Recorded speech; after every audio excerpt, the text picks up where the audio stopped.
You've made it, and the hearing is today. A few things you should know before going to the courthouse. You have the right to have your cell phone, but you absolutely must turn it off before going into the courtroom. It is also advisable to dress neatly and conservatively. Head coverings are not permitted in courtrooms unless they are a religious symbol. Food and drinks are not allowed in the courtroom. Pitchers of water and glasses are available in the courtroom. You must ask the judge for the floor before speaking. When you speak, address the judge and not the opposing party. When you speak to the judge, say "Your Honor." Breaks will be scheduled during the hearing, but if you need an extra break, you can ask the judge on the day of the hearing. Before going to court, make sure you have all your documents with you and you arrive early.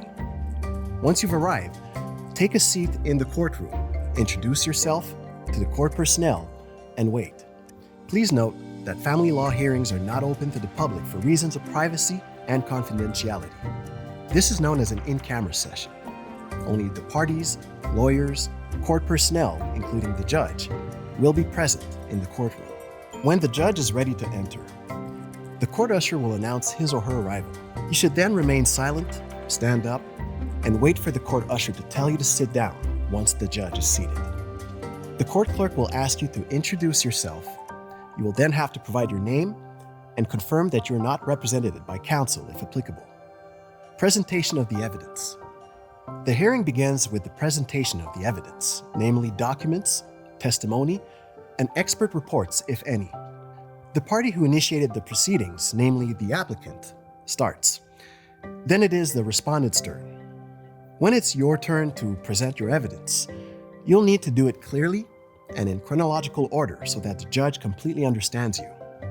You may also have witnesses to call as part of your evidence. Each witness must go before the judge in the witness stand. The court clerk will ask the witness to swear an oath, promising to tell the truth, the whole truth, and nothing but the truth. Once the witness has been sworn in, the testimony can begin. You can then proceed with the examination, that is, ask the witness questions you deem relevant. Be careful not to ask leading questions that suggest an answer. For instance, "Isn't it true you said this or that?" Once you've finished, the opposing party will have a chance to cross-examine your witness and will have the right to ask your witness leading questions. Now, remember that you have the right to testify yourself. In such a case, the opposing party may cross-examine you once you finish testifying. After the evidence has been adduced, you and your former spouse or his or her counsel will have to make your oral arguments or pleadings, summarizing your applications and arguments. The applicant pleads first, followed by the respondent. If necessary, the applicant can then answer the respondent's arguments.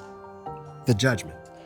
Once the final hearing is over, the judge may decide to render a judgment immediately or postpone his or her decision to a later date.